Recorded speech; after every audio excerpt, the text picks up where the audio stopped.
오늘 말씀은 고린도 후서 5장 17절부터 19절까지 말씀입니다. 고린도 후서 5장 17절부터 19절까지 말씀. 교독하시고 마지막 19절은 함께 읽습니다. 제가 먼저 읽습니다. 그런즉 누구든지 그리스도 예수 안에 있으면 새로운 피조물이라. 이전 것은 지나갔으니 보라 새 것이 되었도다.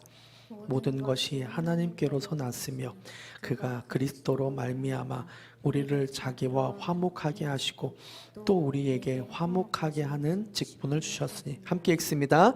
곧 하나님께서 그리스도 안에 계시사 세상을 자기와 화목하게 하시며 그들의 죄를 그들에게 돌리지 아니하시고 화목하게 하는 말씀을 우리에게 부탁하셨느니라. 아멘.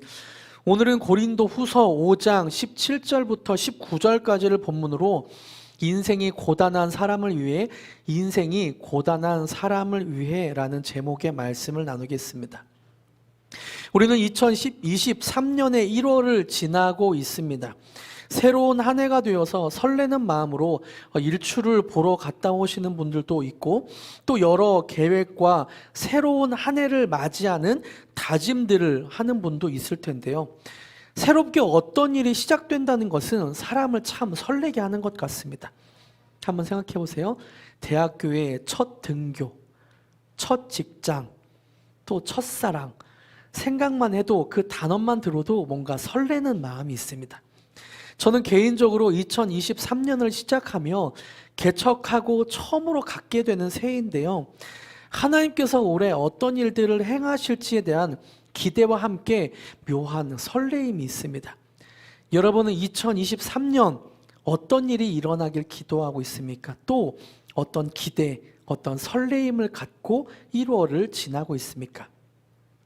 이제 대학 생활을 처음 시작하는 사람은 등교가 기다려지면서 설레는 마음이 있을 것이고, 또 학생들은 이제 학년이 바뀌니까 학년이 바뀌어서 어떤 친구를 만나고 짝은 누가 될지 기대하는 마음도 있을 테죠.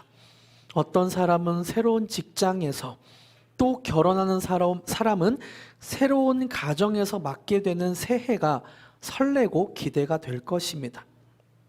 오늘 본문에서 사도 바울도 새롭게 시작되는 일에 대해서 말씀하고 있습니다. 새로운 기회, 새로운 모습으로 새로운 시대가 펼쳐질 것이다. 새로운 소망이 있게 된다라고 말씀하고 있습니다. 오늘 본문 고린도 후서 5장 17절인데요. 17절을 함께 읽겠습니다. 시작. 그런즉 누구든지 그리스도 안에 있으면 새로운 피조물이라. 이전 것은 지나갔으니 보라 새 것이 되었도다. 아멘. 누구든지 그리스도 안에 있으면 새로운 피조물이라. 보라 새 것이 되었도다. 새로운 피조물이 되어서 새로운 변화가 올 것이라고 말씀하고 있습니다. 여러분, 새로운 피조물이 되어서 새로운 변화를 맞게 되는 사람은 누구입니까? 본문에서 말하고 있죠. 누구든지입니다. 어떤 사람이든지 새로운 피조물이 될 수 있고 새로운 변화를 맞을 수 있다고 하십니다. 나이가 많은 사람이나 적은 사람이다. 많이 배운 사람이나 학교를 잘 다니지 못한 사람이다. 돈이 많은 사람이나 돈이 적은 사람이나 상관없이 누구든지 그리스도 예수 안에 있으면 새로운 피조물이 된다라고 말하고 있어요. 어떤 부류, 어떤 모습이든 다 해당된다라고 말하고 있습니다. 하지만 여기에는 조건이 있죠. 어떤 조건인가요? 그리스도 예수 안에 있으면. 한번 따라해 봅시다. 그리스도 안에 있으면, 다시 한번, 그리스도 안에 있으면 누구든지 가능하지만 아무에게나 하나님의 새로운 피조물이 되는 것은 아닌 것 같습니다. 누구에게나 열려 있지만 아무나 하나님이 주시는 새로운 인생, 새로운 소망이 있게 되는 것은 아닌 것 같습니다. 오직 그리스도 안에 있는 사람에게만 새로운 피조물이 되어서 새로운 인생과 새로운 소망이 주어지게 된다고 오늘 본문은 말하고 있습니다. 그리스도 안에 있다는 표현을 사도 바울은 서신서에서 굉장히 많이 사용했어요. 이 예수 안에, 그리스도 안에라는 표현은 바울의 굉장히 중요한 신학 사상입니다. 서신서에서만 80여 번 가까이 나옵니다. 예수 안에 있다는 표현도 굉장히 중요한 내용입니다. 예수님 안에 있느냐 아니면 밖에 있느냐라는 것은 굉장히 큰 차이가 있습니다. 이것은 행복과 불행의 기준이 되기도 하고 절망과 소망의 출발점이 되기도 하며 또 가장 중요한 천국과 지옥의 구분점이 되기도 합니다. 여러분 한번 상상해 보세요. 생각해 보세요. 추운 겨울에 비가 추적추적 내리고 있는데 우산이 없어요. 비를 맞고 밖에서 걷고 있다가 집 안으로 들어와 욕조에 뜨거운 물을 받아놓고 몸을 녹이면 어떤 느낌이 드세요? 비가 내리는데 바깥에서 비를 맞고 있는 그 마음과 욕조에서 뜨거운 물을 받아놓고 몸을 녹이는 추운 겨울에 비를 맞는 마음과 욕조에서 집 안에서 그 몸을 녹이는 그 느낌은 어떤 차이가 있을까요? 비를 피해 집 안에 있다. 강도를 피해 경찰서 안에 있다. 가출했던 청소년이 이제 마음을 잡고 부모님의 사랑 안에 있다 라고 하면 여러분은 어떤 느낌이 드세요? 이렇게 안에 있다라는 것은 보호와 안정을 의미합니다. 반면에 밖에 있다라는 것은 여러 위험에 노출된다는 의미이죠. 심지어 오늘 본문에서 바울은 말합니다. 누구 안에? 그리스도 안에. 그리스도 예수 안에 있으면 새로운 피조물이 된다라고 말하고 있습니다. 여러분, 그래서 2023년이 시작된다고 새로운 일들이 생기는 것이 아니고 대학에 입학했다고 새로운 인생이 되는 것이 아닙니다. 위드 코로나가 되었다고 해서 모든 것이 잘 되는 것이 아니고 실내 마스크 착용이 해제된다고 해서 새로운 일들이 가득해지는 것은 아닙니다. 그리스도 안에 있는 사람에게만 새로운 피조물이 되고 새로운 인생이 열리게 됩니다. 우리가 사는 인생은 새해가 되었다고 해서 무언가 새롭게 시작할 수 있는 것만은 아닌 것 같습니다. 새해 첫날 아침에 눈을 뜨니까 무언가 신세계가 쫙 열려 있고 새로운 일들이 가득 우리를 맞이하는 것만은 아닌 것 같습니다.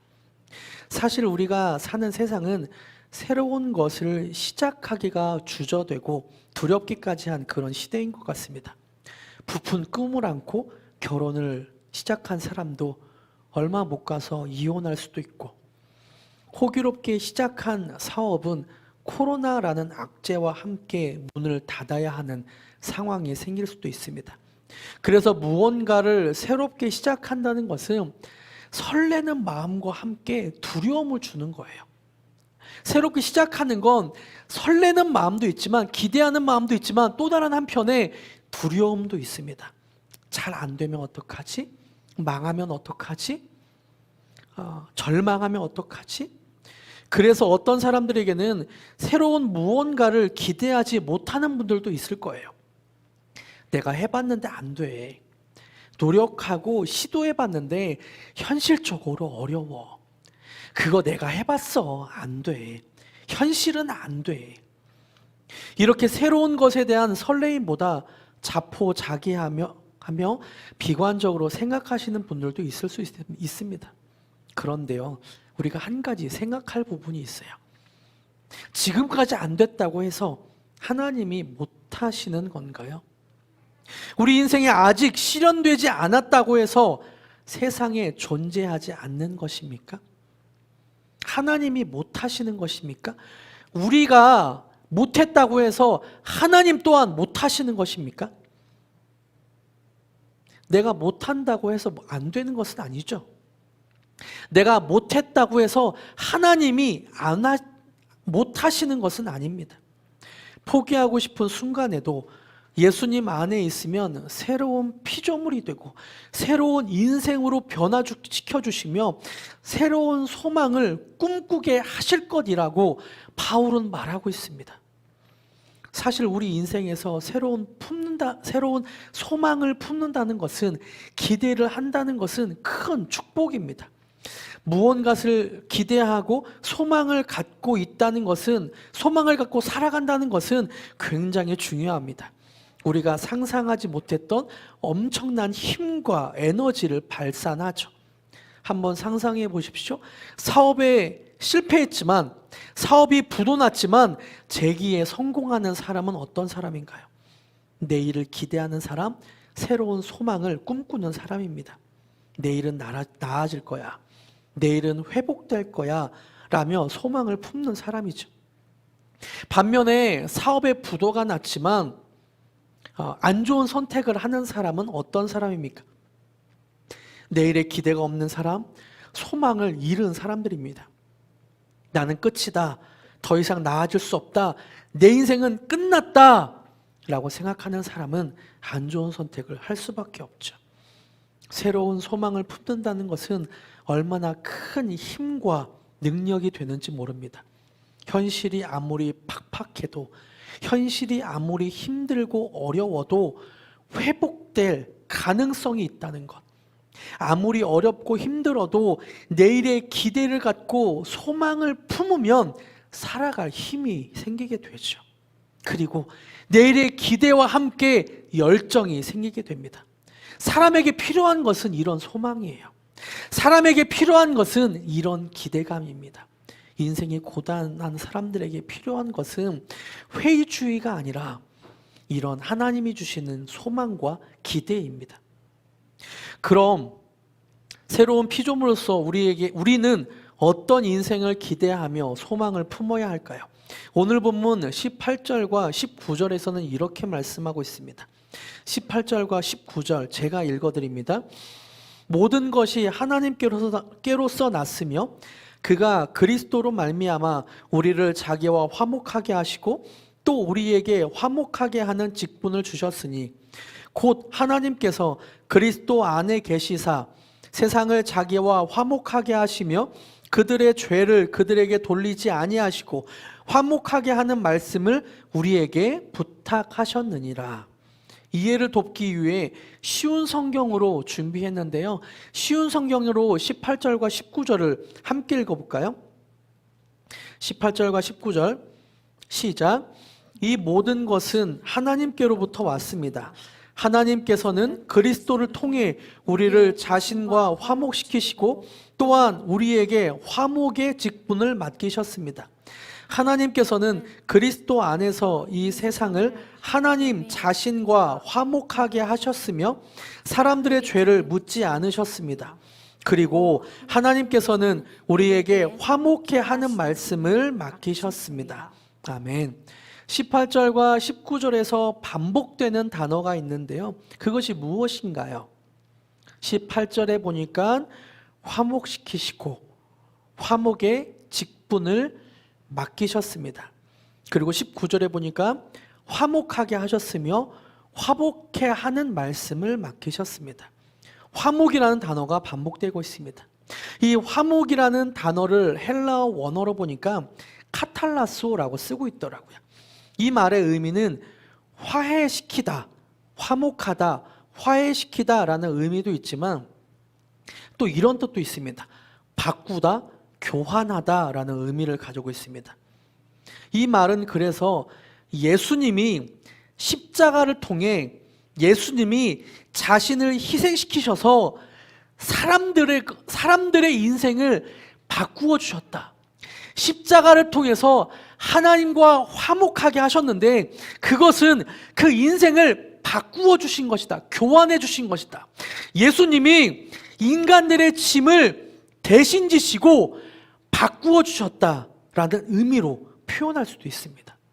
그래서 다음 화면을 보여주시면 제가 화목을 인생을 바꾸다라는 용어로 바꿔서 그렇게 좀 표기해 봤습니다. 인생을 바꾸다라는 말로 다시 한번 읽어볼까요? 천천히 한번 읽어볼게요. 시작. 이 모든 것은 하나님께로부터 왔습니다. 하나님께서는 그리스도를 통해 우리를 자신과 인생을 바꾸시고 또한 우리에게 인생을 바꾸는 직분을 맡기셨습니다. 하나님께서는 그리스도 안에서 이 세상을 하나님 자신과 인생을 바꾸게 하셨으며 사람들의 죄를 묻지 않으셨습니다. 그리고 하나님께서는 우리에게 인생을 바꾸게 하는 말씀을 맡기셨습니다. 하나님은 우리의 인생을 바꾸셨습니다. 그리스도를 통하여서, 십자가를 통하여서 인생을 바꾸셨고 뿐만 아니라 다른 사람의 인생을 바꾸는 직분을 맡기셨고 말씀을 맡기셨습니다. 예수님 안에 있으면, 예수님을 만나게 되면 인생이 바뀌게 됩니다. 예수님이 절망과 비관을 다시 시작할 수 있는 기회와 새로운 소망으로 바꾸어 주십니다. 성경의 인물들은 예수님을 만나고 인생이 바뀌었더라고요. 여러분 한번 생각해 보세요.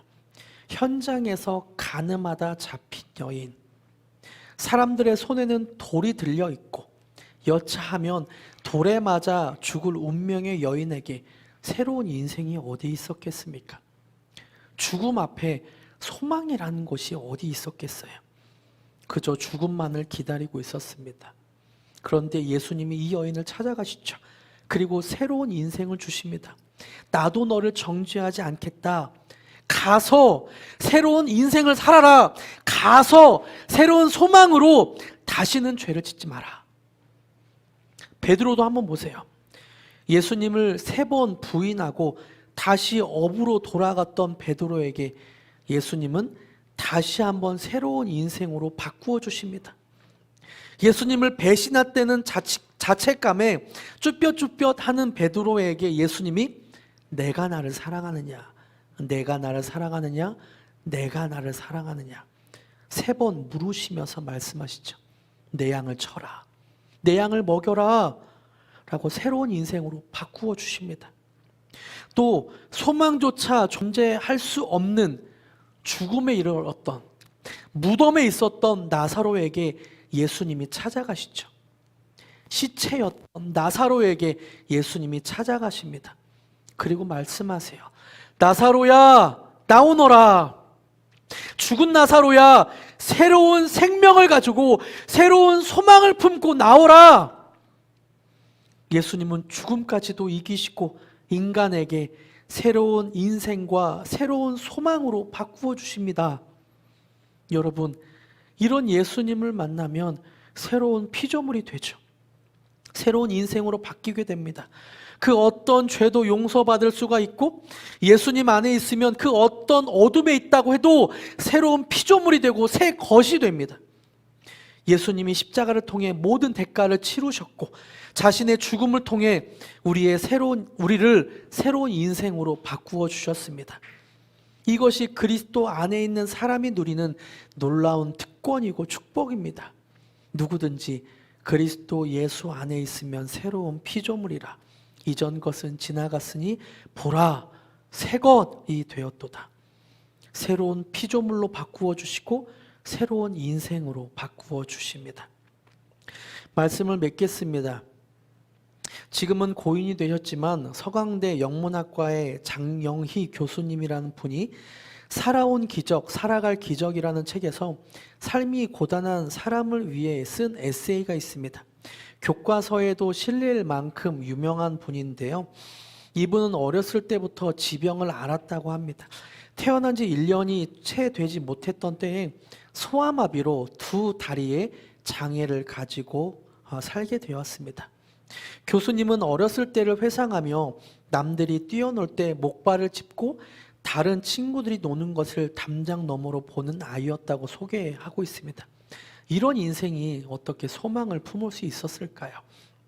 목발을 짚고 다른 아이들이 담장 넘어 뛰어노는 것을 그저 부럽게 바라봤던 그 인생이 어떤 소망을 품고 살아갈 수 있을까요?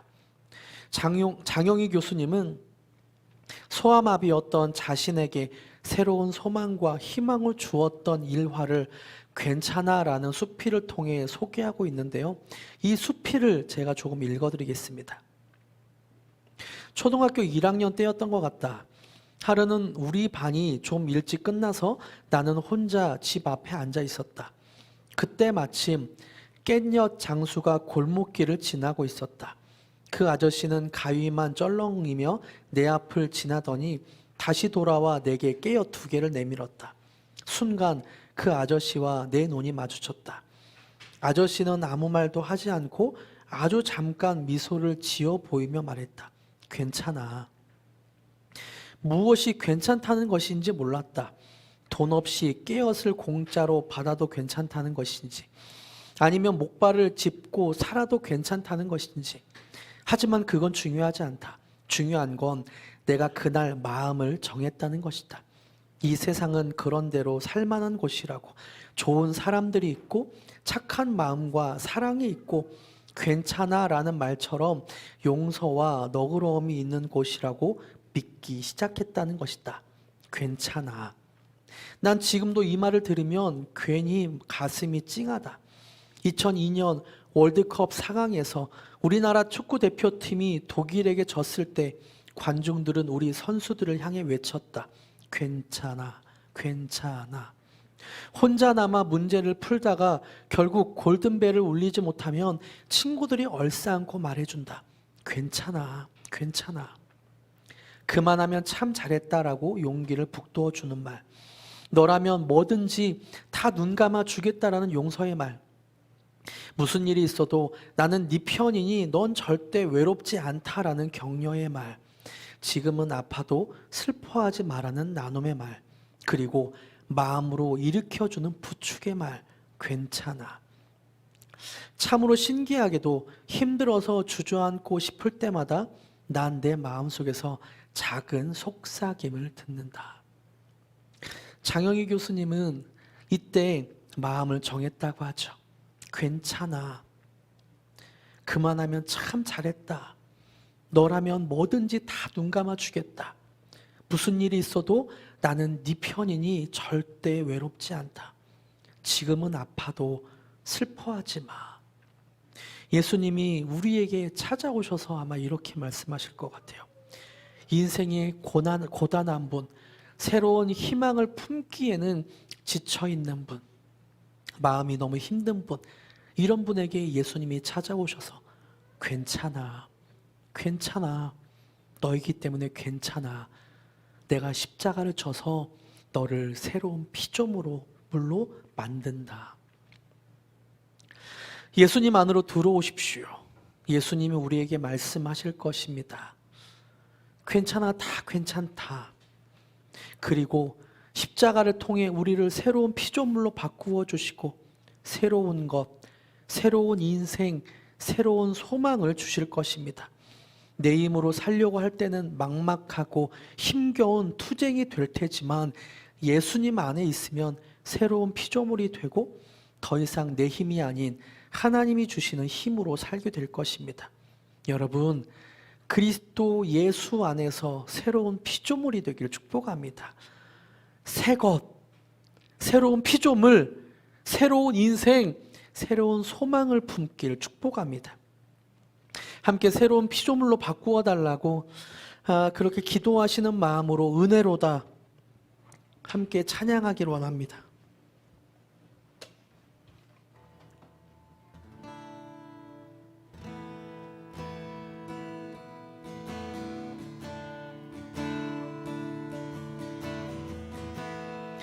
시작됐네.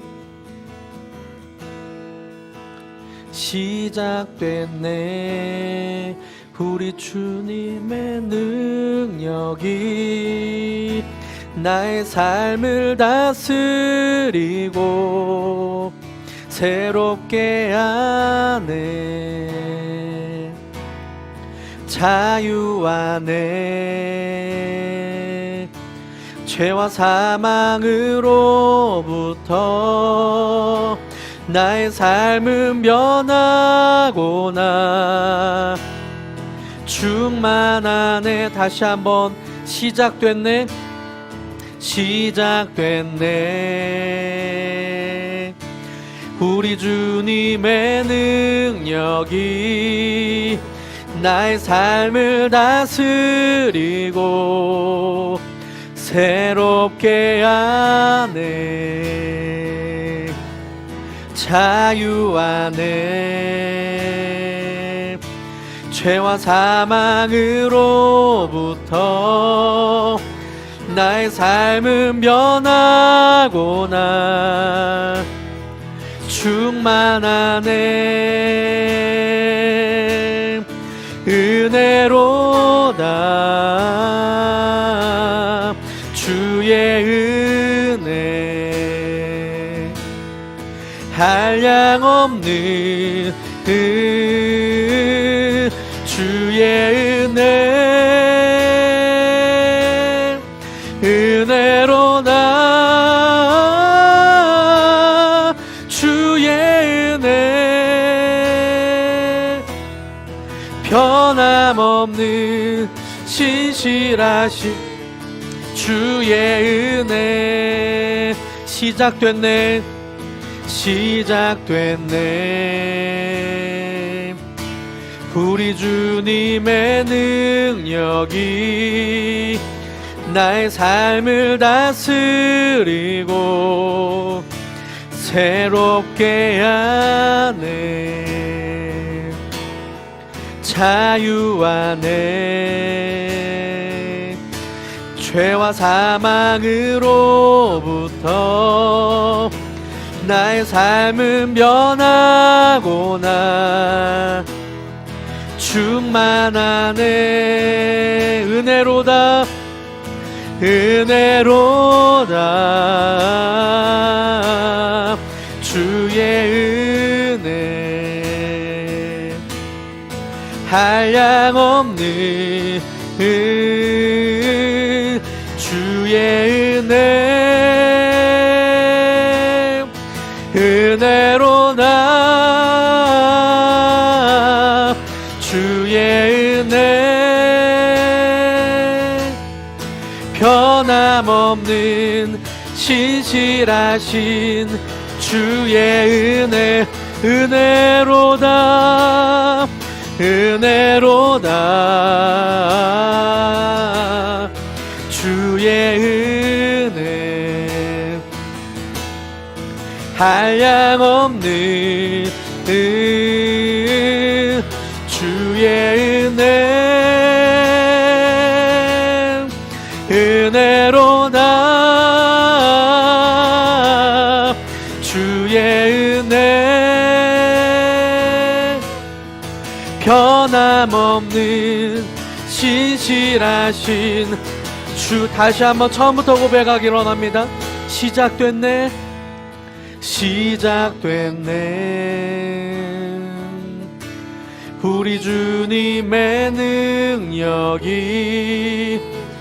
나의 삶을 다스리고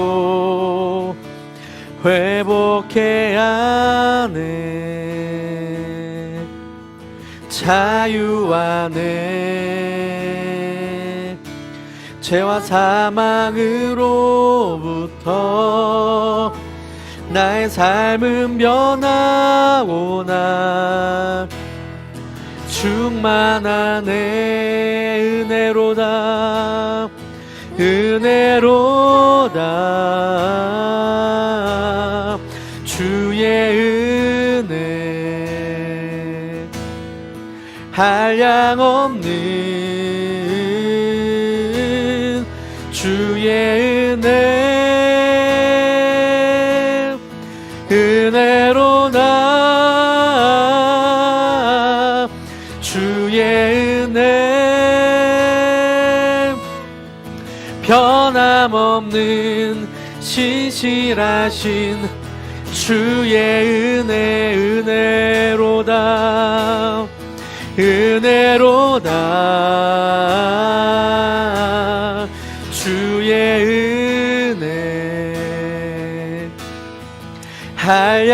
변함없는 주의 은혜, 은혜로다. 주의 은혜, 변함없는 신실하신 주의 은혜, 은혜로다. 주의 은혜, 한량없는 주의 은혜, 은혜로다. 주의 은혜, 아멘. 변함없는 신실하신 주의 은혜. 자, 기도합니다. 하나님, 하나님의 은혜로 우리의 인생에 새로운 소망이 있고 새로운 희망이 있음을, 새로운 기대를 품을 수 있음을 이 시간 믿음으로 고백합니다. 주님께서 우리에게 새로운 희망을 허락하여 주시었고, 그 전까지 죄의 자리에 앉아서 새로운 소망을 품지 못했던 마음들이 있다면 그 모든 죄들을 해결하시고 소멸하시고 이제 미래를, 새로운 인생을 기대하게 하시옵소서. 그렇게 행하실 주님을 찬양하며 예수님의 이름으로 기도드립니다. 아멘.